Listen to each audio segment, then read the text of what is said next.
Good morning. Moving stuff all around. Good morning. Oh, look at the hair. So some people give me crap like how long do you take to spike your hair? And literally like no time. I just grab a little gel. It's actually like glue and and then I don't even look in the mirror. I just walk away. So sometimes when I turn the camera on, it's the first time I see my hair. Sometimes it's a bad hair day. Usually it's a bad hair day. Good morning. Happy what day is it? Is it Tuesday? It is Halloween. Today was one of those mornings where I woke up like, what day is it? Tuesday. Happy Halloween. I'm a little late this morning. I was going to be late anyway because I laid in bed. But I was a few minutes later because I was trying to upload an old like Halloween picture of me in a costume for the thumbnail. But for some reason, Canva takes forever and I have like a million photos.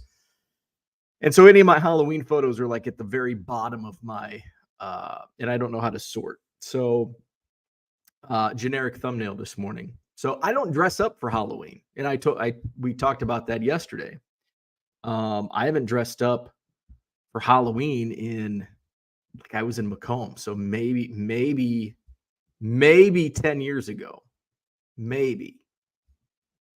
But it's probably been like 15 because I don't think I dressed up for Halloween while I was working at the university.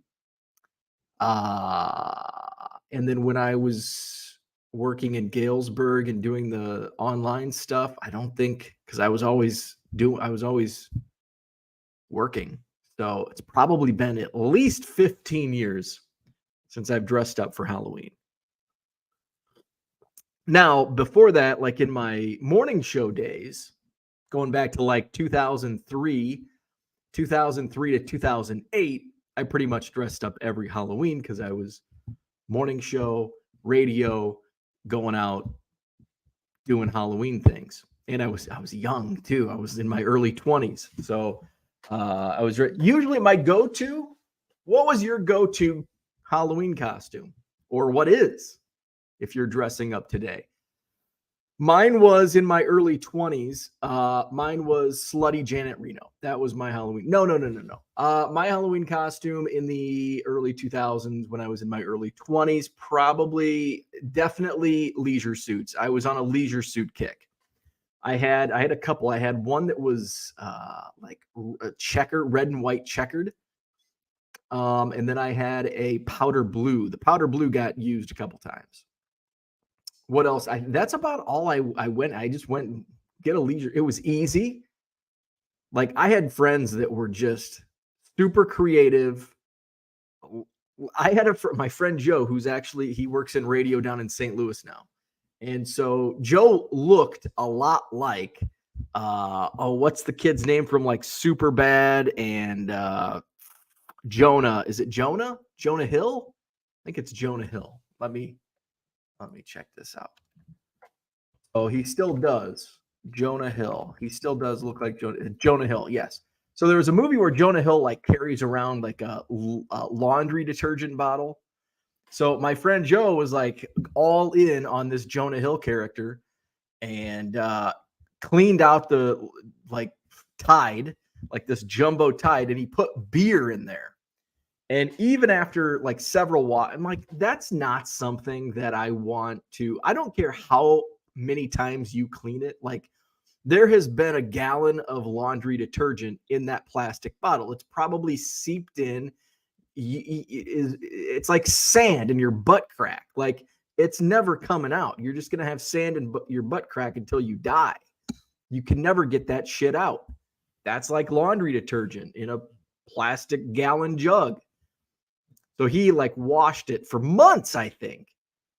Finally, Halloween comes. He fills it up with beer and he's like, it tastes like shit. Tastes like laundry detergent. Like, yeah. He was all in and he's probably still all in. I'll have to check his Facebook today. He's probably still all in on Halloween. Not me. I'll go grab the leisure suit that I wore last year and get a new wig because I don't know, dropped it in some puke or something. I don't know. You're in your 20s. You never know what's going to happen. So what is like, I'm old. I'm in my 40s now. So I don't know what the young kids are doing. Like when I was, and that's the thing. Like when I was in my college years, which I guess would have creeped into my early 20s, but when I was in my college years, I don't remember like later on, like as I became a young adult, out of college young adult, it seemed like all of the ladies, the women, the young women dressed up as bloody cop, something. It was like an excuse to wear the least amount of clothes possible. I don't remember. Here I am sounding like, I'm an old man, get off my lawn. I don't remember. Now, I wasn't complaining at 24, whatever. But I don't remember that being a big thing when I was in school. It probably was. I don't know, but I don't remember it as prominent as it was like a few years later, like in the early mid 2000s. Yeah, mid 2000s as opposed to the early 2000s. So I don't know. Some people get super creative, and I've seen like on Twitter and Facebook, it's like, man, that's a good idea. See, I was never creative like that. When I was a kid, so my go-to, yesterday we talked about Halloween movies. You know what my go-to as a kid? I was probably on some lists. I bet I was on some lists as a kid. Because in like second grade, I show up with a bloody hockey mask. I'm Jason Voorhees. How old are you in second grade? 9? Not even 9, probably. Let's see. 7 or 8, probably. Is that what it is? Like Jason Voorhees in second grade. Like that's a list maker. Like Mrs. Hepner, I think she passed away. Rest in peace, Mrs. Hepner. Mrs. Hepner probably had a list like Bo Thompson, bloody hockey mask, Friday the 13th. He's making the list. You have made the list. I don't remember what else I dressed as. I have a kindergarten. The only reason I remember things is because of pictures. And I have a kindergarten Halloween picture. And I think I went as Inspector Gadget, maybe. I don't know. It's like, what the hell was I? I think my mom was like, oh, shit, it's Halloween. We need to get you a costume. Let's just grab some stuff. But I had like a hat and I had glasses. I really honestly, now that I like picture the picture, I don't think I was anything. I think mom just grabbed a bunch of stuff because she forgot it was Halloween. Now, credit to mom. She was like going to school at that time. She was going to school full time, working full time, and then had a shithead kid that had Halloween. I get it. But I don't remember any other costumes that I went. I went as like was I Big Bird? I think I might have gone as, which is ironic because I was always like the shortest kid in my class. But that was in like preschool. We were all shrimps. Remember the term Kinder shrimp? At least that was a term when I was in Kinder shrimp. But I think I went as Big Bird in preschool. But we're all like little short kids in preschool. Like there's no growth spurts when you're 4. I don't think. Yeah, like I've had like 3 in 41 years of life. I've had like 3 Halloween costumes: Big Bird, Jason Voorhees, Disco Dude, Leisure Suit Larry. 3. That's how creative I am. So, what are your Halloween costumes? And we made it to Halloween without opening that Costco Halloween candy, but we're ripping into it today, boy. Yeah. Get me some Almond Joy, some 100 Grands tonight. I'll have to get some beer to put up with all the doorbell rings and biscuit barking.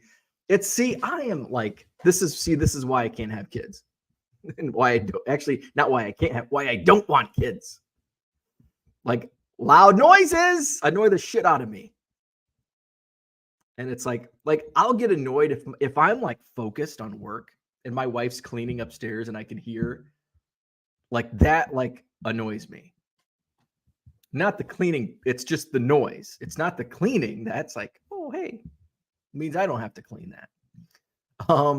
It's the noise. And so when the doorbell rings, it's like, okay, that's annoying. And then when Biscuit goes nuts and barks, okay, that's really annoying. And it's like noises everywhere. I need a beer and some candy. Happy Halloween, David. I did. I watched a scary movie. Shit, what was it called? So, like, I'm not into gore, scary movies, which is funny because I grew up watching Friday the 13th and Halloween and Chucky. I like more of the like thriller, that type of film. So I was going through Tubi, which is a free app on your smart TVs, has like the cheese movies of the 80s and 70s. It's got a great selection of movies that you won't find on major platforms because, well, they're cheesy and major platforms don't want that crap. So Tubi gets them. There was a movie, and I love the 70s because I wasn't around in the 70s. And it's that land of the 70s. It's like, ooh, I wonder what it was like in the 70s. So I enjoy watching that. It was called, I believe, Killer's Delight, and I couldn't find much. I couldn't even find a review. I didn't look hard, but I couldn't find a review. Like I was sorting some cards. I put some player lots. By the way, I put some player lots on my eBay store. There it is. Links in the description. There you go. You can find my eBay some player lots, and buy 7 or more at regular price, you get 25% off. Offers are also open. 25% doesn't work with offers though. But offers are open. So I was scrolling through Killer's Delight, and let's see if there's there's a Wikipedia doesn't even have anything on it. It has like, here's the cast. 1978, which is like, I love 1978 for some reason. I don't know why. Killer's Delight is a 1978 American slasher film directed, edited, and produced by Jeremy Honak, written by Marilyn Toma, and starring James Louisi, Susan Sullivan, John Carlin, Martin Spear, Hillary Thompson, and Anne-Marie Martin. Its plot follows a brutal serial killer committing murders in the San Francisco Bay Area. The film was loosely based on the crimes of Ted Bundy. That's all it really has, but I guess that's kind of all the plot really is. But it was good. It was actually a decent movie. It wasn't like super cheesy. But it was, I enjoyed it. And then I went after the movie. I'm like, I'm going to go read some reviews, and I couldn't find any. Like, I don't even think the Wikipedia page has, like, usually there's like Rotten Tomatoes. It's got to be on every movie's on Rotten Tomatoes. There's no link though on Wikipedia. I don't know if I've ever gone to the actual Rotten Tomatoes website, rottentomatoes.com, but it's a good movie. It's on Tubi, I believe, Tubi, Killer's Delight. 1978, which is, well, this Rotten Tomatoes has it in 1976. Same film. So it gets some pretty high reviews. Oh wait, no, that's nobody has ranked it. What the F? I think I found the first movie that's never received a review on Rotten Tomatoes. What the hell? I need to sign up for a freaking Rotten Tomato account so I can rate Killer's Delight. So watch it with me. Tubi, Killer's Delight from 1978, or according to Rotten Tomatoes, 1976. Which serial killers, that was like, were cops like just, what the hell were cops doing in the 1970s? Like serial killer, it was just a thing. But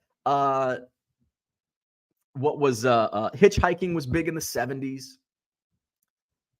Coming off like the 60s and like, oh, just fancy and free. And then all of a sudden the 70s, the freaking psychos that wore Jason Voorhees costumes in second grade were coming out and being serial killers. Hey, not all second graders that wore Jason Voorhees masks became serial killers. Killer's Delight, 1978. Find it on Tubi. No kickbacks though I don't get no kickbacks from that. Steve, good morning. Happy Halloween. Donald Davis in the house. Good morning. Maddie Ice is here. Happy Halloween. Carlo Does Vintage. Good morning. Boston Smoke. What's up? Happy Halloween. Good morning, Victor. Zach and Porter in the house. What's going on? Dan, what's up? What flavor coffee? So today I'm going with Dunkin'. This is Dunkin' with some French vanilla creamer. I think my wife went to Costco and she's like, do you need coffee? And I'm like, yeah, I could use some coffee. It's a good fallback because it's a giant canister and it lasts me a while. Because otherwise I'll go and I'll buy like the Door County, the little boutique coffee stuff, coffee bags, and they don't last me that long. And then it's like, shit, I'm out of coffee. I've got to grind because then I keep like the emergency coffee is like whole bean. And I don't like whole bean. I think because my coffee grinder sucks, it doesn't grind very good. I don't know, but that's my emergency. If I absolutely run out of coffee, at least I have the whole bean I can grind myself. JW, good morning. Happy Halloween. Good morning, Flawed Thinker. Card Hobbyist said, sand in butt crack is the first thing I heard. Yep. Welcome to Hobby Evolution. Flawed Thinker says, instead of beer, he should have used Everclear. There you go. The laundry detergent would have made it taste better, I would think. Does Everclear have a taste? I don't know. I don't think I've ever had Everclear. I don't do hard liquor. I don't do bourbon. Certainly don't do whiskey. I don't do whiskey because of my 21st birthday. I don't do wine. I do beer. I just drink beer. Good morning, Card Hobbyist. Zach and Porter says, couldn't you get an orange juice jug and put a Tide label onto it to get the point across? Darwin had a theory. You could, but that's not real. Like, you got to make it real. You got to play the part. You can't cheat like that. You got to play the part. Sports card ripping teacher, good morning. Say a prayer for all the teachers today, right? Halloween. Oh yeah, and yeah. Today and tonight, because they may wake up with toilet paper in their front yard tomorrow morning. Matty Ice, SCRT. I don't know what that means, but yeah, back at you. Oh, he was fist bumping sports card ripping teacher. There you go. Little inside chats there. Good mornings to all. My wife just said, quote, he doesn't remember that. Let's see. Sports card ripping teacher says, I told her my ob. Good morning, everyone. What's up? Red Light 34. Harlan's in the house. Good morning. I was a hobo a few times and my mom would put coffee grounds on my cheeks. Nice. Maybe that's what I was in kindergarten with the like, here, you're going to be a hobo, but we're just going to grab a bunch of random shit out of the closet. Maybe that very well could be. That very well could be. Card Hobbyist says the 80s was a different era. I remember like 4 kids in my class dressing as Jason Voorhees or Freddy Krueger. Yeah, I'm sure I wasn't the only. Like today, you're on a list. Back in the 80s, it was a much simpler time. Steve says, I never liked dressing up as a kid, so I put on my Cubs jersey and baseball pants and went as a Cubs player. Hey, I like it. See, that's my type of creativity. Like, what do I have in the closet?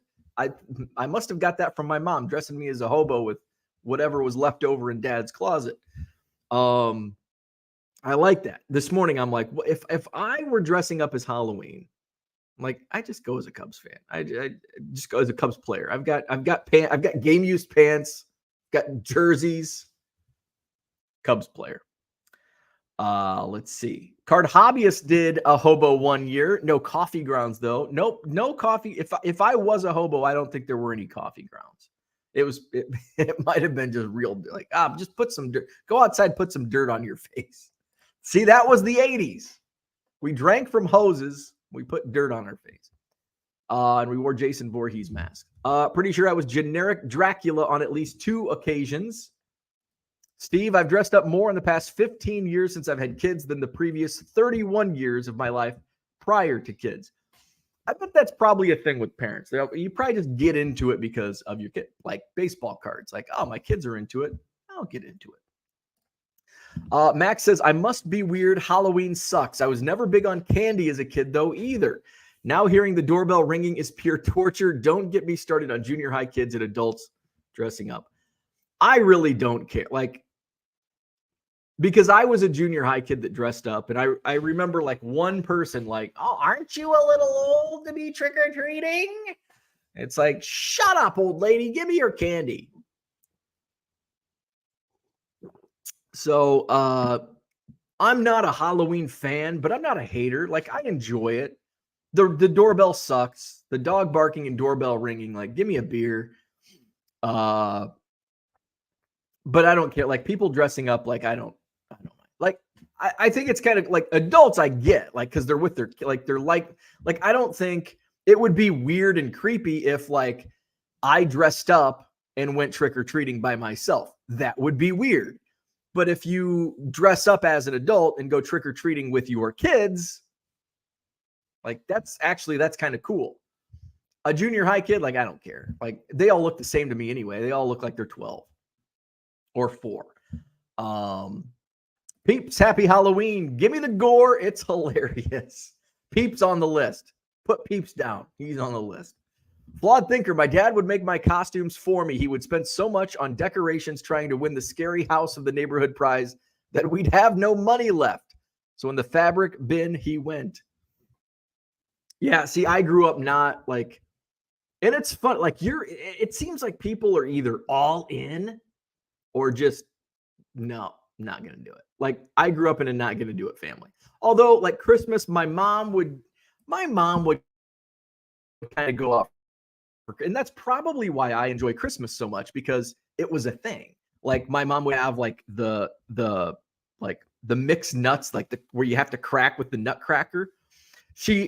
When I was of drinking age and was in college and would come home drunk and would crack nuts and there was just like a pile of nutshells all over the floor, then it's like, okay, I think we can cut the nuts. Oh, that's what she said. So my mom would do like Christmas candles and little decorations around, of course, a Christmas tree. I don't think she does it now, but I mean, she's like, my dad passed away a few years ago, no kids. So it's just like, like, I don't even think she put a Christmas tree up last year. She comes up here for Christmas. So it's like, but we were not like a Halloween. Like, remember, mom just grabbed random shit out of the closet for my kindergarten Halloween. We would not like, but there were like friends, like there's people in my neighborhood, like people, it's a destination to go look at how much money they spent on stupid Halloween decorations. But it's not stupid to them. It's kind of stupid to me, but they probably think it's stupid that I have an entire basement full of baseball cards, which fair is fair. Card Hobbyist says, never considered Chucky as gory. Was there gore in Chucky? I can't remember. I seem to remember blood. Like, I consider blood gore. I thought there was blood in Chucky. Happy All Hallows Eve. So today is All Hallows Eve. Okay. I bought an Oakley card in Bo's store. Basketball is on fire. Yes. Sold a basketball card. That means I have to list more. Basketball sales are up. Zach bought my Charles Oakley card. The Dracula costumes were cheap at the 5 and dime. Probably why I was forced to wear those plastic cape, tube of white face paint, and plastic fangs. The list of Justin. Are those Dragon Ball figures behind you? No. I can assure you there are no Dragon Ball figures in this room. Over here, those are all bobbleheads. Cubs bobbleheads. I think that's it. Let's see. There you go. Dan has the question. Justin says, would be cooler if they were Dragon Ball. Harlan says, no DNA matching. Let's see. Good morning. I'm selling my inventory to Chasing Cardboard. What? What? I thought you were going to sell cards. Well, I thought you were going to sell cards, not sell all of your cards. Tiger 727, Dunkin' Midnight is good stuff. The Costco brand coffee is really good. You know, I don't think I've ever had the Kirkland brand coffee. I don't know if I've had Dunkin' Mid. I just get regular, like the regular Dunkin', and in fact, whatever Costco sells, because they only sell like one thing. Here's my annoyance with Costco. The only like non-whole bean coffee they sell is Dunkin' and probably Kirkland, or like Folgers. Like the fancy stuff, it's all whole bean. And so it's like, I get excited. I'm like, ooh, fancy boutique coffee. And it's whole bean. Damn it. Dan says, I was an Ewok one year and my mom did a tremendous job on the outfit. See, creativity. There was none in my house. No creativity here. Collector's Dream, what's going on? Good morning to you. Cooter's in the house. Was dressing as a hobo in the 80s the equivalent of dressing up as a meth head today? So this is a non-Halloween story. It might have happened around Halloween. Was it Halloween? So I was dating this girl. And she worked at a bank, so she had like it was a Saturday. I remember it was a Saturday, and it might have been around Halloween. And I had something. I had a mullet. I think I had bought a mullet wig. This is like when before mullets came. This is like how long? This was like 15, 20, almost 20 years ago. So this is like when mullets were like. We were making fun of like old pictures of mullets, but mullets didn't make a comeback until a few years ago. So this is like long before the mullet became like high school kids wanting their hair cut like a mullet, like their dads in the early 90s. So I had a mullet wig and I was dating this girl. We only dated briefly. We didn't date long, and you'll find out why. So we're at like the mall on a Saturday. And I had this mullet wig, and I think one of the stores was selling like band shirts, and there were Leonard Skinner. And I'm like, oh man, this is gonna go perfect with my mullet wig. And she's like, oh yeah. And she thinks I'm stupid because, well, I probably was. And I'm like, I'm gonna wear this tonight. And she's like, no, you're not, because all of my coworkers will be there, and I don't want their first impression of being you dressed up in a mullet wig and a Leonard Skinner t-shirt. So the wise man that I was wore the mullet wig and the Leonard Skinner t-shirt to meet her coworkers at the sports bar. I had cut off shorts, like short jean cut off shorts, Leonard Skinner t-shirt. I had the teeth. And I had the mullet wig, and I showed up at the sports bar, and she was not happy. There were tears, and I don't think that relationship lasted much more than a week after that. But that was kind of like hobo meets meth head, like early 2000s hobo meth head. Leonard Skinner, Bubba teeth, mullet wig. TD Sports Cards, good booing all, he says. No one should complain about kids being too old to ask for candy when we collect trading cards. We are all kids. Amen. Amen. The card hobbyist says, I'm on a dead end road on 3 acres with 120 feet of darkness between the road and the house. Only 6 houses on this road. I haven't seen a Halloween kid here since my neighbor's kids went to college. There you go. And some people like that.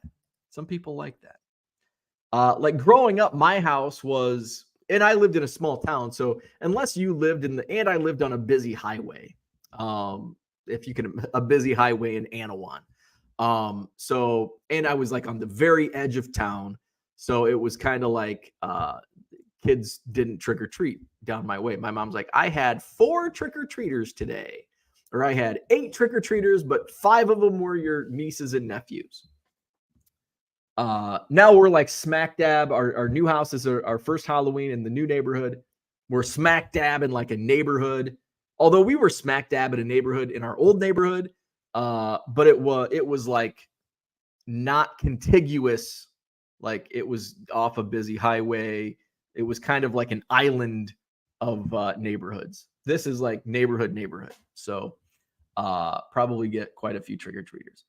Where are we at? Sal Dougie says, good morning. Great to see you with the show. I saw Abraham. Sal Dougie. By the way, East Coast Tom did receive your pocket schedule. Hall of Fame card collector. I'm starting over and focusing on selling higher end cards, and I'm going to buy a 51 Bowman mantle. Very nice. Ken says, need to change the serpentine belts in the car this morning. It's 40 degrees out. Happy Halloween. See, Ken, that's a man's work right there. I bet Ken changes his own oil too. Uncle Rich says, hi there. Like percent right at the Mendoza line. Sub for more of this great content. There you go. Hit the like button, subscribe to the channel, and all that other stuff. And I thought I was being an overachiever when I put out the garbage and recyclables for tomorrow at 7 this morning. You are an overachiever. I thought about that this morning. When should I put out the garbage? Because I don't want to put it out at like 6 tonight because it's like right in the middle of trick-or-treaters. Do I put it out tonight? And what if there's like derelicts that go around like tipping trash cans? I don't even know if that's a thing, but in my mind, that's a thing, like smashing pumpkins and we're going to knock over all your trash cans. That's a sign that I'm getting old because I'm proactively thinking about these things. I don't think I've ever thought that before. Because I never put out trash the night before either. And then what happens is we're live and I hear the garbage truck. Oh shit. Forgot. And tomorrow's a big day. It's the recycle day also. So I think I'm gonna take it out late tonight, like after the trick-or-treaters. So if you have a trash day on Wednesday, make sure to get that trash to the curb tonight. Uncle Rich says, my neighbors across the street already had them out. Remember, even with Halloween, to get your stuff ready to go out. Let's see. TD says, good luck, Bean. Hated working on my car during winter in Michigan. That's why I moved to Florida. That's why I don't work on my car.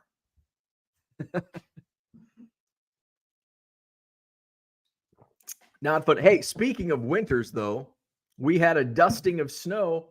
I've got a little dusting of snow on my fire pit out there, and it didn't stick to the ground, but the rooftops have a little snow. It doesn't look like the neighbor's roof has any snow, but I saw some across the way.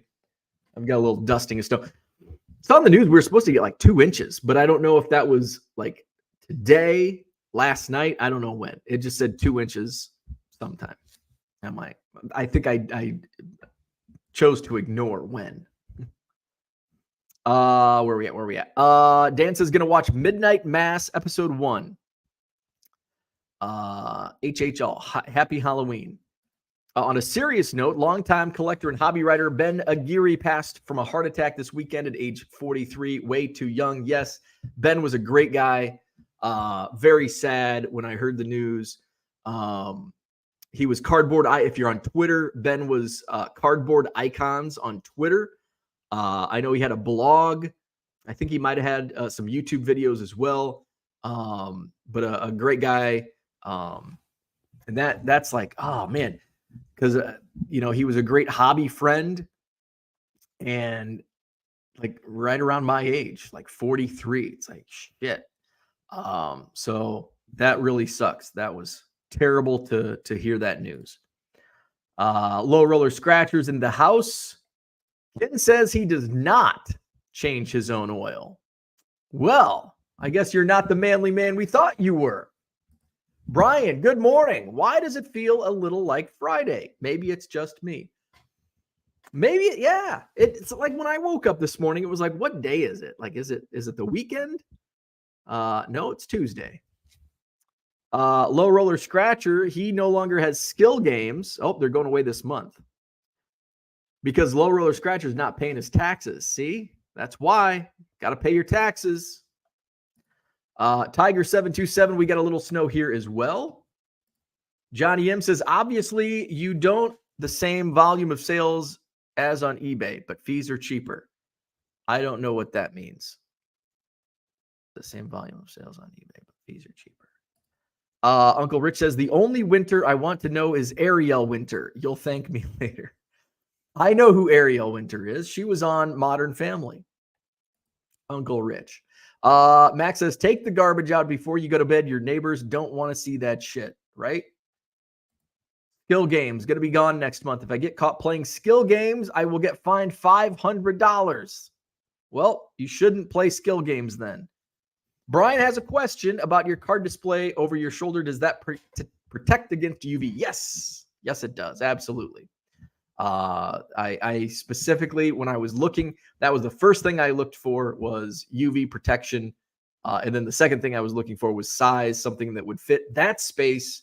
And I wanted like a decent size that fits, I think 40, 1, 2, 3, 4, 5, 6, 7, 8, 9, 10, 1, 2, 3, 4, 40. Yeah. There's 38 cards in there because those T202s are long. So I think I've got 38 cards in there. So yes, it is UV protection. Same as my baseball wall in the other room. So I had a strange mail day yesterday. And you know, the fun thing about selling on eBay, selling like a lot on eBay, is you run into to weird things like on the regular. This is a new one, right? So I get this in an envelope. I don't have to throw the envelope away, but I get this. It's not addressed, and I'm like, and I have been buying a lot of stuff. eBay auctions, man. Start buying cards on eBay because auctions are like going for cents on the dollar.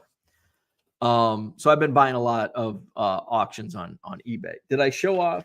Have I shown off I did a show and tell. I think I put everything away. What did yesterday I just got a couple more Adon Sanchez to add to my TCDB. So I got this, and there's a letter, and it's a Jackie Bradley Jr. Topps Heritage. And I'm like, oh, that's weird. Dated October. Like this is old school. Like this is old school. Like they dated the letter, handwritten. Wow. To whom it concerns, I did not order this item. My credit card was stolen and used to make this purchase. Returning the item to you. Thank you. That's weird. So my first thought is, if their credit card was stolen, which obviously, if their credit card was stolen, it was stolen. But really, would the person really buy a $1.50 card on eBay with a stolen credit card and then send it to the person that they stole the credit card from? I don't think so. However, and I've brought this up before.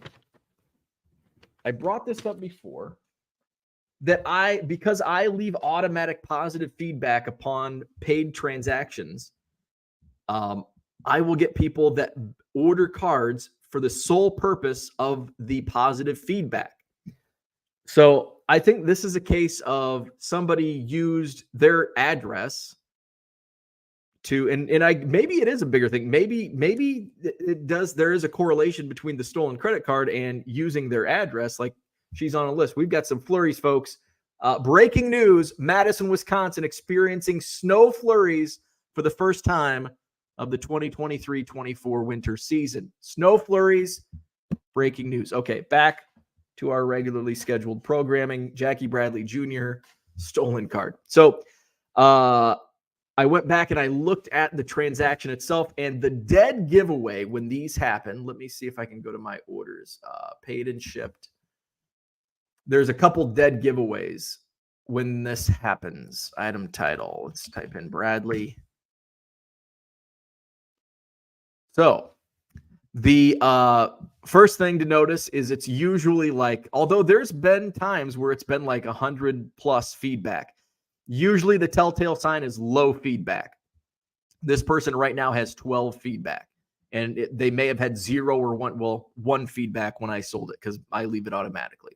So Frank was the name, not my neighbor Frank. Frank was the name of the buyer on this. Janelle was the name of the ship to address. So those are some telltale signs. Low feedback, and then the order, the buyer name and the ship to name are different So those are some telltale signs. I also had something recently, just a few days ago, pop up in my messages. Same thing. Let me see if I can find it real fast. It was just a few days ago. Also, a telltale sign is that typically they find my 99-cent cards. Yes, my eBay store name is, or my link is 99centcards.com, but I started to phase out 99-cent cards quite a while ago. But I notice it's the cheapest cards being bought. Typically, the only thing left at 99 cents, I have some NBA cards and I have some tennis cards that are 99 cents. And usually those people looking to get that, there it is, get that free feedback or paid feedback is on these 99-cent cards. So this one, username was Best Power 95 feedback. Hi, please do not send out any items. Just leave a nice feedback for me for this order and I'll do it too. Thanks. Which, hey, I'll take their money. It's a free 99 cents for me. And I get, if they leave feedback, even better. But I get, after the fees, it's 40 cents. So I get 40 cents and I don't even have to ship anything. And I keep my card. So sometimes I'll have a rash of these.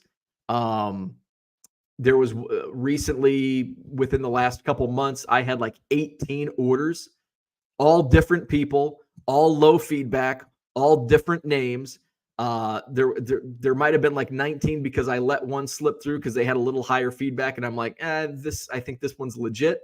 Guess what? Return to sender, wrong name. I get return to senders almost on a daily basis. And I think it's because of these, because I never have, open claims, or not never, but rarely. So it's interesting. And I think there must be like a Discord or something where people are finding eBay sellers that have cheap items that give automatic feedback when they make payments. I don't want to make a big stink about it because I'm getting free money. I'm selling stuff and getting paid for it. And, on some occasions, they don't even want me to send the card, or I get the card sent back to me because it's sent to some rando that's like, I didn't order this card. And I had somebody reach out to me on LinkedIn, like, hey, I keep getting cards for this person, but I've lived here for 7 years. And I don't think this person ever lived here. I think they're using my address. I've had people eBay message me like, hey, like, I have an eBay account, but I haven't bought anything in like 3 years or whatever. So it happens quite a bit. I'm curious if other volume sellers that have their feedback automated upon payment are experiencing any of the same. I'm not going to call it an issue because it's actually like, hey, it's an easy transaction for me. Low Roller Scratcher says, I saw you sold your Baby Jordan card in your eBay store. You should list more Baby Jordan. I have more, man. I have more. In fact, let's see. By the way, for those that may not know, Baby Jordan is Harold Miner, Miami Heat, big prospect for the Miami Heat back in the day. Let's see, active. Harold Miner. The card that I sold actually had Michael Jordan. It's actually a very popular card because Harold Miner is being defended by Michael Jordan. Harold Miner. I currently have 1, 2, 3, 4, 5, 6, 7. Come on, Low Roller Scratcher, shop my eBay store. I have 7 Harold Miner basketball cards listed right now for sale in my eBay store. So why don't you buy my Harold Miner cards and you can sell them and make profit and offset your loss in skill game, since you can't play skill games anymore. Let's see. Flipping Sports Guy says, I got an email from eBay 2 days ago canceling a suspicious order. They did it quick because I never even got a notification that card sold. Interesting. Let's see. Flawed Thinker says, I had an order that I sent out and the card was sent back saying the address didn't exist anymore. I tried reaching out for months and no reply, so I kept the payment and relisted. And that's probably one of those. Again, I get probably on a daily basis return to senders for address doesn't exist, no known address, person's not here, just various things. I should start just tracking these and just to have like an archive of these returns. Let's see. Where are we at? Let's see. Harold Miner won 2 slam dunk competitions, but wasn't a good NBA player. He sure was, but he was hyped. In fact, I'll be right back. In fact,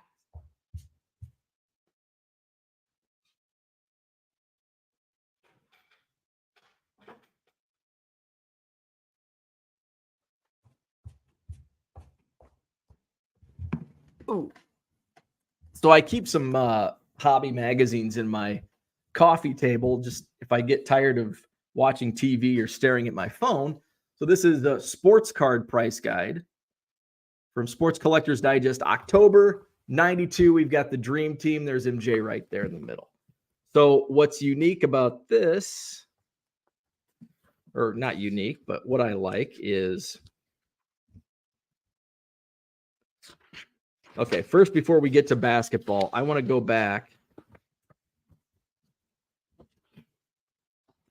because a lot of people are like, back when I was a kid in the 90s and the 80s, it was all about the cards. It wasn't about the money. We didn't talk about investments. Bullshit. You did too. Maybe you didn't.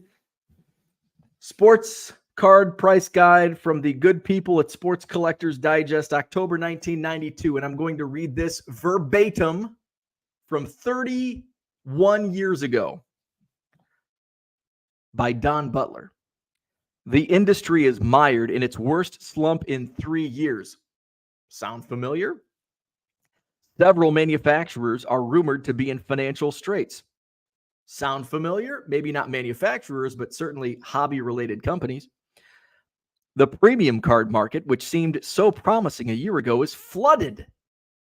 Non-premium cards are basically worthless. The great shakeout is ready to begin. Boy, this sounds fascinating. This sounds eerily familiar. October 1992. And this is funny. Short-term investors who are trying to evacuate quickly will be in for a very rude surprise when they try to get $175 for their 1989 Upper Deck baseball factory set from a dealer. There won't be a dealer out there who will buy a sealed set for $90 at best, $75 generally. Can you get that for an 89? Probably. You might be able to. Hell, you might be able to get $175 now for a sealed 89. But were 89 Upper Deck sealed? I didn't think they were. So fascinating. So let's get back to the topic at hand. Harold Miner. So this was all about investments. Now they're ranking the 92 draft. Now there is something, and we'll just stick to basketball on this point, but there is something fascinating that I'm very surprised. So I will give Don Butler and Sports Collectors Digest credit here. But let's read Harold Miner before I get to that point. Harold Miner. Where in the hell is Harold Miner? So Harold Miner was ranked number 5, best of the bunch, ranking the 1992 NBA draft. Just for comparison, number 1 was Alonzo Mourning. Number 2 from the Milwaukee Bucks, Todd Day. Jimmy Jackson was number 3. Walt Williams was number 4. And then our guy, Baby Jordan, Harold Miner, was number 5. Harold Miner, number 5, the write-up on him. He probably won't see a whole lot of playing time unless Glenn Rice is moved to forward or Steve Smith goes to Houston in the proposed Hakeem Olajuwon deal. That was something I don't remember that being rumored. That never came to fruition. His cards, being Harold Miner, will probably start at $2 and fall to below $1, which is where you should pick them up because Miner will be an outstanding pro. If he can shore up his defensive shortcomings and consistently hit the 15-foot jumper, Miner will be an NBA force. Well, he didn't shore up those defensive shortcomings, And I don't think he ever consistently hit a 15-foot jumper. Harold Miner. Now, we read that. Hindsight's 2020. What I like about this investment article on ranking the NBA draft, overrated card. You remember 92 draft. Remember who the number one pick in the 92 draft was. He was not on that best of the bunch. Remember the top 5? This is like for your best bets in cards. This is investing wise. Alonzo Mourning, Todd Day, Jimmy Jackson, Walt Williams, and Harold Miner. Overrated cards. Number 1, the number 1 pick, Shaquille O'Neal. And here's why. Don't be surprised to see his cards start at $5 to $9 at the start of the season.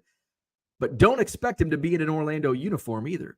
Between his shoe contracts and his classic contract, O'Neal can afford to wait for a huge offer from Orlando. As Eric Lindros proved, your cards don't increase much in value if you don't play in the big leagues. So he ended up playing. I don't think he held out for too long, did he? I think he played the entire season his rookie year. But what I like about that is that first sentence. Don't be surprised to see his cards start at $5 to $9 at the start of the season, where he's overrated. Because there's so much hype built in, and there was hype built in 31 years ago. There was hype built in 41 years ago. We overpay on speculation. Maybe not we, generally speaking, but we as the hobby tends to overspend on speculation. And so I was happy to see, like, and there were some other ones. I think Brian Taylor in baseball might have been one of those. You know, don't spend. His first cards are going to start out this high. Wait till the market cools. So I found that the first page, when it introduced the investing portion of the magazine, it was like, wow, every sentence checked the box of what we're experiencing here in 2023. Let's see. Where are we at? Flawed Thinker says, I never do auto feedback. I will wait till the item says delete. So that's interesting. So I think in your instance, it just went to the wrong address.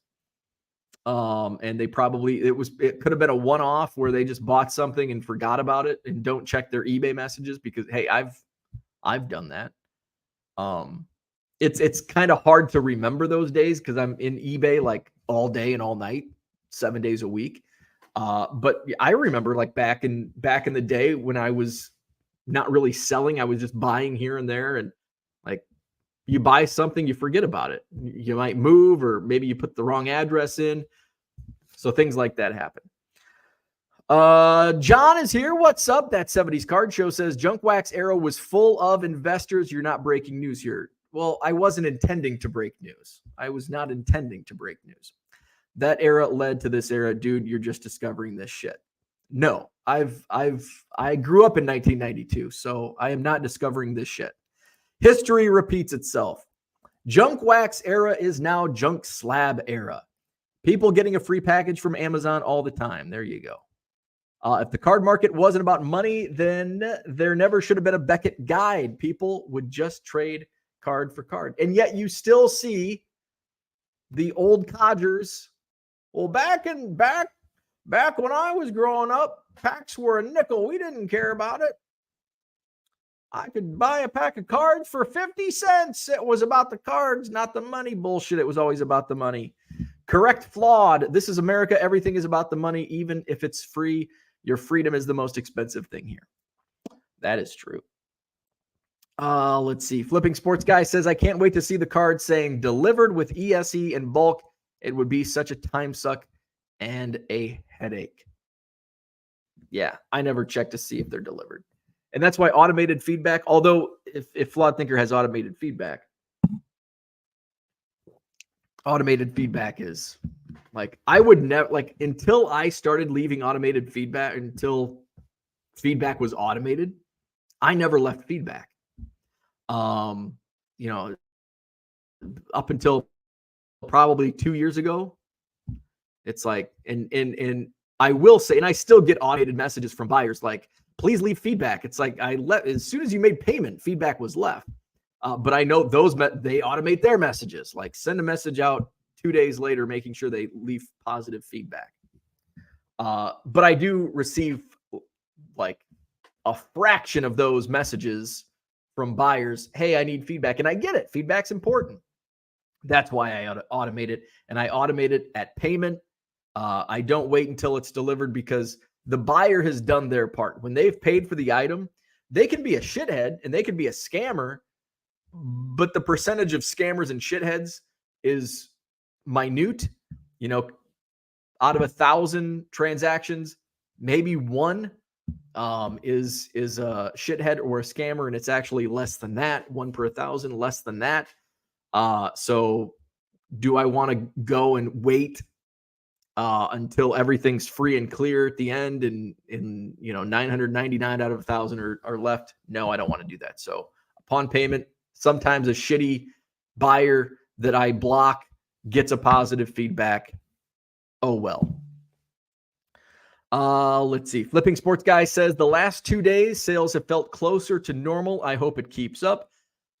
I don't think we know what normal is yet. I don't think we are in normal. I don't think this is normal. I think we're still at a peak.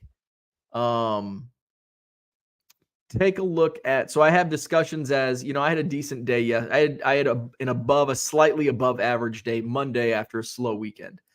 But I don't think we know what the new normal is. It's going to be interesting to see where it settles. I think we're still coming down from the peak. And I don't think it's settled yet.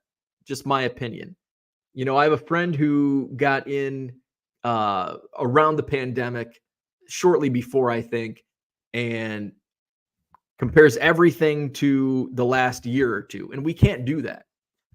There was something on somebody, I think Eric Whiteback posted 1952 Topps Mantle PSA 8. Card sold for $2 million back in 2020 or 2021. Sold for $1 million now. It's like, oh, wow. And it's like doom and gloom. Oh, my God. It sells for half of what it sold for 2 years ago. But look at the long term. Look at the long tail of a PSA 8 Mickey Mantle and go back 10 years and take a look at that graph. And I guarantee you that graph is going to go like this. And then all of a sudden, boom. And then it's going to go back down and it's, going to keep going up. 2021, 2022, just those are the outliers. We have to eliminate those comps because it just wasn't realistic in most everything that sold in those 2 years. So I don't think in the same friend, we were having beers a week ago or 2 weeks ago, and he was telling when he first got back into the hobby, and I think it was 2018 or 2019, he bought and I think I shared this. He bought a Kobe Bryant rookie for like $80, and he sold it for like $1,000. And then he's like, it's still worth $500. And I go, see, that's what it like those 3 transactions right there paint the picture. Like we're still 5x just on that one example. I know you can't base the entire hobby on one sale or one card through a 5-year trend, but just take a look at that. And there's other examples of this. It's still 5x where it was 5 years ago. Yes, it's down. It's half of what it was worth 2 years ago, but it's 5x what you paid for it 5 years ago.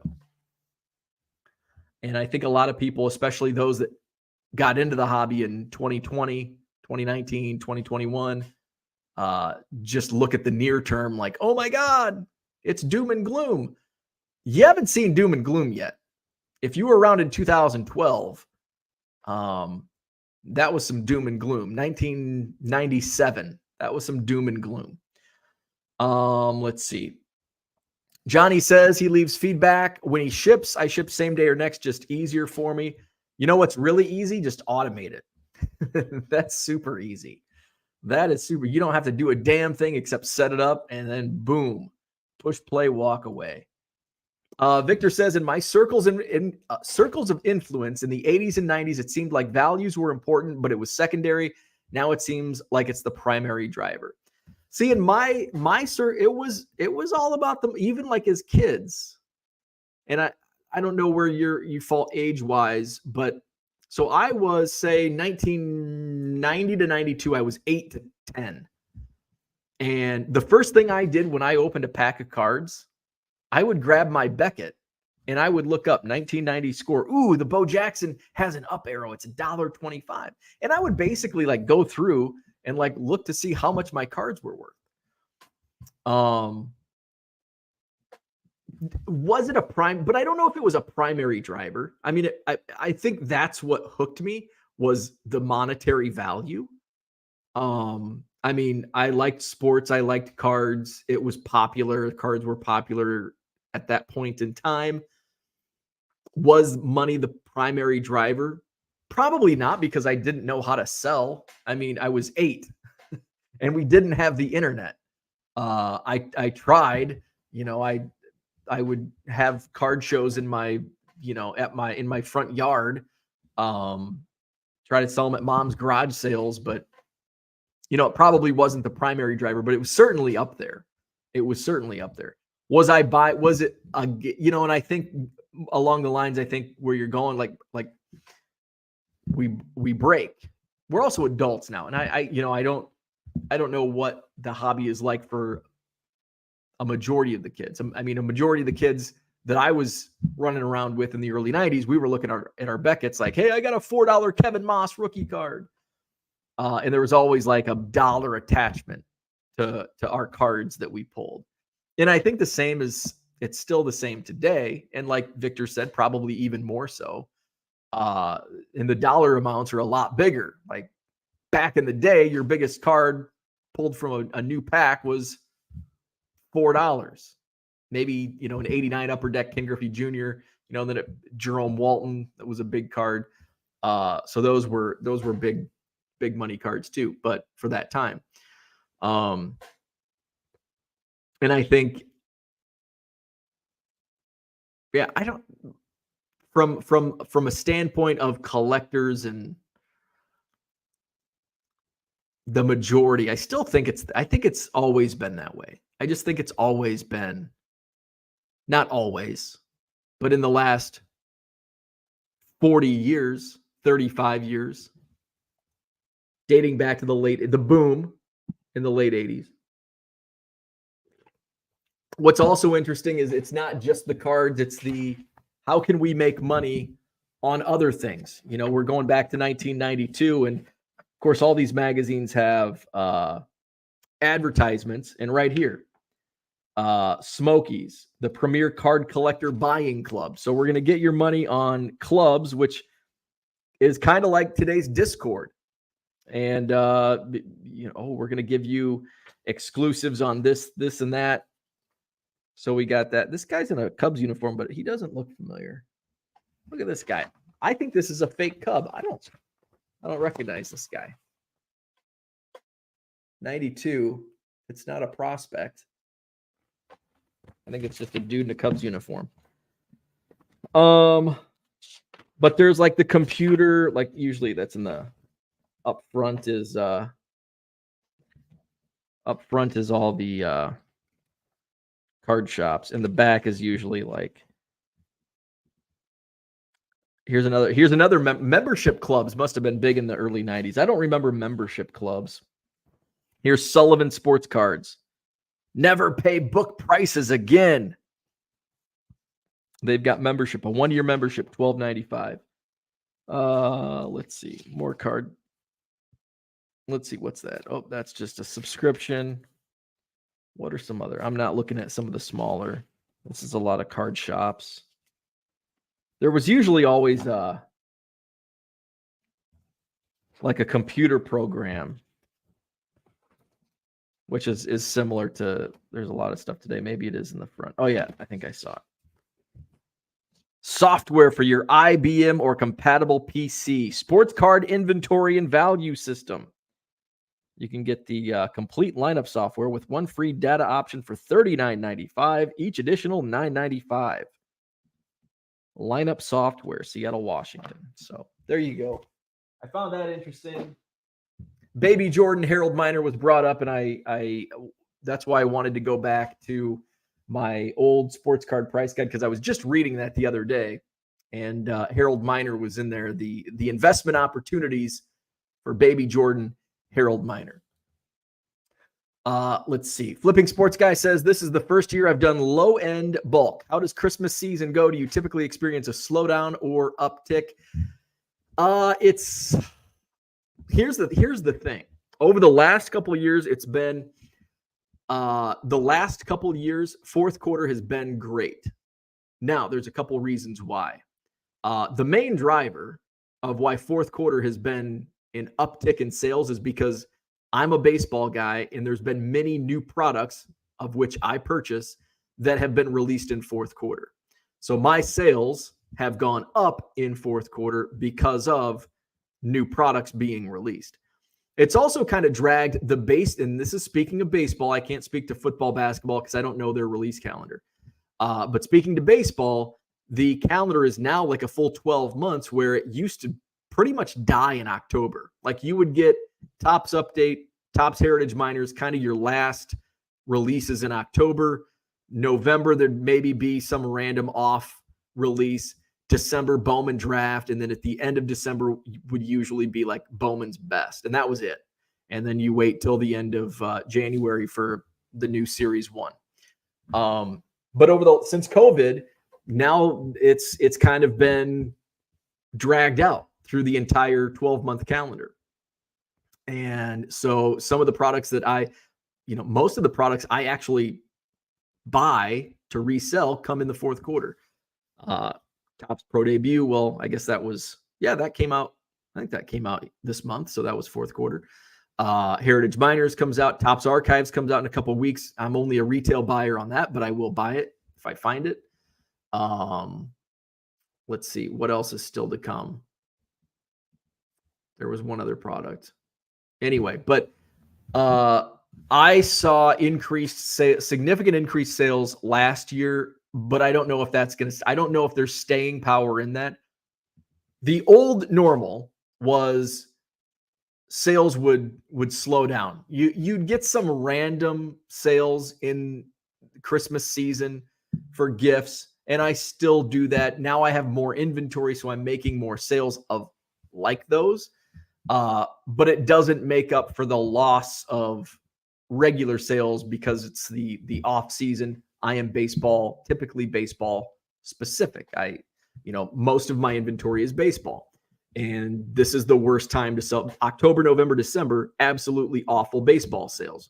But that's changed a little bit because of new releases. If you put new releases, if you don't, then you probably won't see those sales. So it's hard to say. I can't predict how this year is going to go because it is changing. I think it's going back to the way it was, where fourth quarter was just kind of a dead time for sales, especially if you're baseball centric. So what I've been putting player lots up here recently just because I have like a ton, and a lot of them I already have as singles in my eBay store or have listed. It's like, I'll just do a lot. Plus those tend to be something where, little Johnny's a fan of whatever player. I can get a whole bunch of cards, for a lot cheaper if I buy this lot of 50 or 100 or 12. So it's interesting. Last couple of years, fourth quarter's I've seen an uptick, but I don't think there's staying power in fourth quarter sales being up.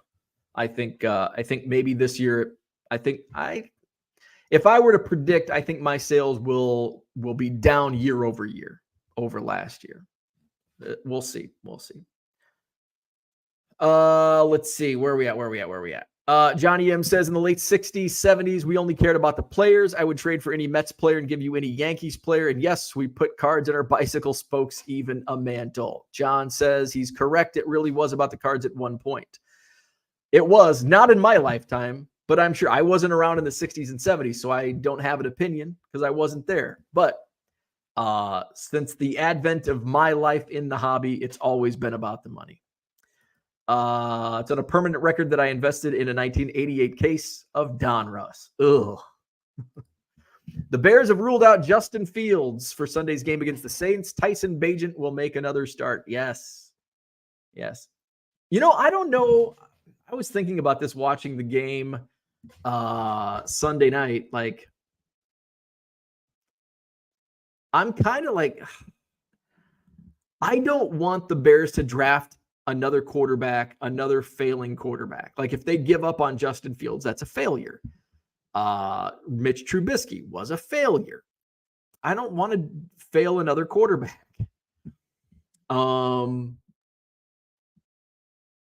So it's like, do you stick with Justin Fields? You get too high. You're going to have 2 high first-round picks. Get some protection on the offensive line. Hopefully get Marvin Harrison Jr., great weapon. Team him up with DJ Moore. Hopefully Justin Fields is the answer. I don't know. I'm torn. Flawed Thinker says, open 23 Topps Finest flashbacks. Other than the design looking cool, it was a terrible buy. I don't recommend. Yeah, I have not been... I think that gained such steam because it was so underpriced on its first release back in 2020 or 2021. And people were like flipping them. And plus that was like the height of the pandemic boom. A $50 box was selling for $500. And I think and then all of a sudden they're like, now it's what, $250, $200? I don't know. But now it's overpriced for what it is. Uncle Rich says, pro debut, Heritage Miners, high number. High number. Yeah. Well, we have Archives this year. I think Update was a fourth quarter product this year. What else is coming out? There's a whole bunch. Topps release calendar. I know I'm forgetting some because let's see. Now there's not even really a release calendar. And I think this is an old article. Oh, this is 2023. Okay. So what else? What else do we have coming up? Because Archives comes out, I believe, next week. Heritage Miners, I think, comes out the following week. So we still have TBAs on a ton of product. Oh, there we are. November, we have Bowman Sterling, which is one of those, Onyx Vintage Extended, meh. Panini Chronicles, meh. Topps Archives, okay, that's a biggie. Let's see. Oh, Chrome Update. Chrome Update's a big one. That comes out November 15th. Let's see. Museum Collection, that's National Treasures, that's a meh. Panini 1-in-1, that's a meh. Topps Inception, that's a meh. So there's a lot of new products, but not like the mainstream products. To be announced still. Doesn't look like there's any to be announced still. So let's see. Yes, pro debut Heritage Miners. I'm not as big on Heritage high number anymore. But Heritage Miners, I probably will secure. I don't even know if that's on. I don't think they have pre-orders out on that yet. Blowout cards. I don't think they have pre-orders out on that. 2023. Not look like it. No, pre-orders. Not even out on Heritage Miners. Let's see.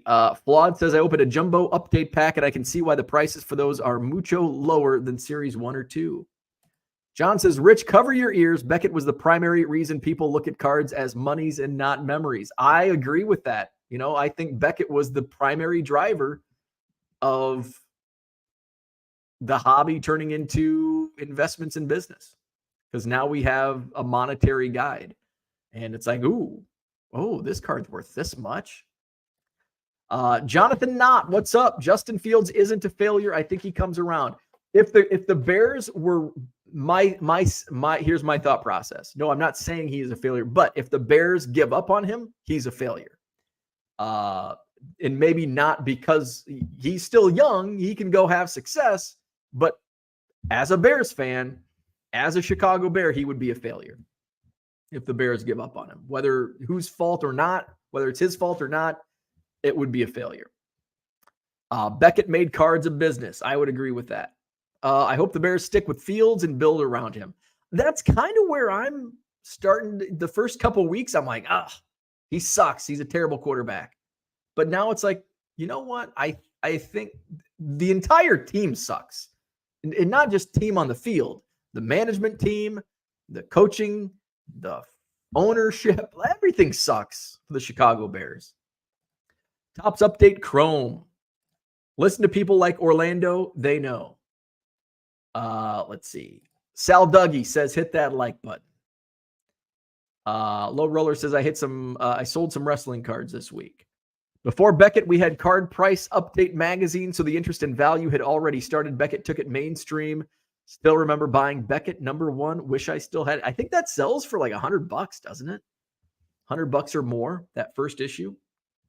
I think I still have like #5. Doc Gooden was on the cover. I think it's issue 5.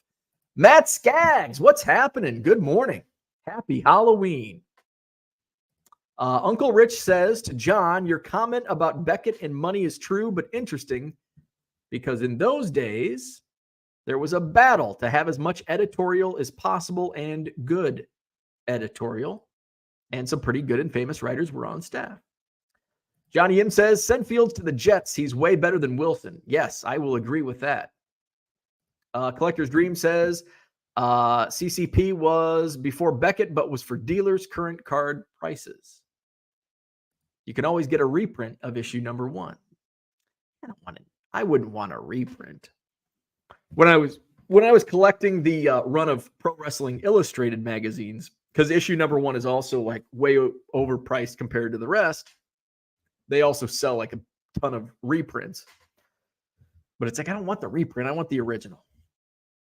And I'm glad I didn't buy it. Max says, I have an idea. Trade one of the top picks they will have for a decent vet or two and a couple of picks.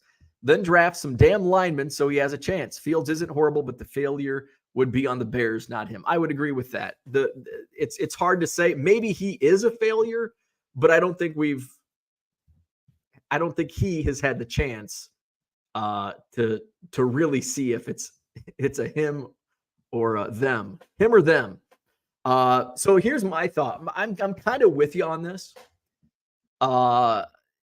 If the Bears get the #1 pick, they have Carolina's first round pick in their own, and both teams really suck this year. So both of them should be high picks. If one of them happens to be the #1 pick, I would trade out of it because somebody's going to want Caleb Williams or a quarterback. And if the Bears stick with Fields, trade away that #1 and trade down to, I don't know, you still get in the top 10 and you'll get some other draft compensation behind it. And, if you get the 2 or 3, I want Marvin Harrison Jr. because there's not an offensive lineman that you take in the top 5, maybe at this point. Joe Alt is up there in I think it's Olu Fashanu of Penn State and Joe Alt at Notre Dame. Those are the 2 top linemen. You take one of those guys with your pick, trade down, wait, I'm talking out of both sides of my mouth. Take Marvin Harrison with your top pick, and then the #1 pick that you trade down into the top 10 still, ideally, then you can get one of those linemen. Because I think one of those linemen will still be around in the top 10, like in the toward the bottom of the top 10. So that's what I would that's what I would do, but that's why I'm sitting here talking about baseball cards and not running an NFL team. Among other things. Let's see. John says, is stale a take as your unearthing of the junk wax era being investment driven? I love how John thinks I just discovered it this morning. The Bears as an organization are a complete shit show. John, are you just discovering that right now? It really takes stability at the top to filter down to the locker room. Let's see. Uncle Rich says, from what I heard of last Sunday's Jets-Giants game, I'm sure glad I'm not living in New Jersey anymore. Browns are a great example. Jets are a great example. Bears are in that class as well. Bears, yeah, the Bears have not had anything going for them since the late 80s, early 90s. And they weren't having much success post Super Bowl 20. They had good teams, but they weren't winning in the postseason. Max says you guys did the same thing with Cutler, ruined him to no end. Kind of agree with that. That offensive line with Jay Cutler was just absolutely brutal. Collector's Dream says my Dolphins are 6-2, but playing Mahomes in Germany this week. Low Roller says if Beckett Magazine first issue PSA 10, it probably sold Nintendo Power. There you go. Collector's Dream needs a signed first issue Beckett. Bears don't even know where they're playing 5 years from now. That's an example I use. Hopefully it's in Arlington Heights. I hate Soldier Field. But actually, they will be playing in 5 years in Soldier Field because I think they still have like 10. They have like 10 years. And even if they decided today and they're like, we're going to break and we're going to pay all the penalties to leave Soldier Field, it still wouldn't, in 5 years, they still wouldn't have a stadium built in Arlington Heights. So I think they just finished like bulldozing the land and getting it prepped. So I guess you could put it up, but I don't think, I mean, they'd have to get funding and all. Like, the Bears are going to be playing in Soldier Field in 5 years. If they do move, it's probably going to be 10 years before they play a game in another stadium. So that's what I had for today. Thanks for tuning in. Hit the like button if you haven't already. Subscribe to the channel. Hit up my eBay store. Low Roller Scratcher apparently did not watch yesterday's show. Go back and watch it on replay, and you'll get the answer to that question. eBay store link in the description. I'm going to make a new banner because I'll be set up next Saturday, a week from this Saturday, in Janesville. Oh, looks like I have a Janesville. Shop my bargain boxes. The Janesville card show. Oh, wait, no, it's Rockford. Oh, shit. Oh, shit. I'm going to be in Rockford, not Janesville. Shop my bargain boxes at the Rockford card show on Saturday, November 11th, IBEW Hall.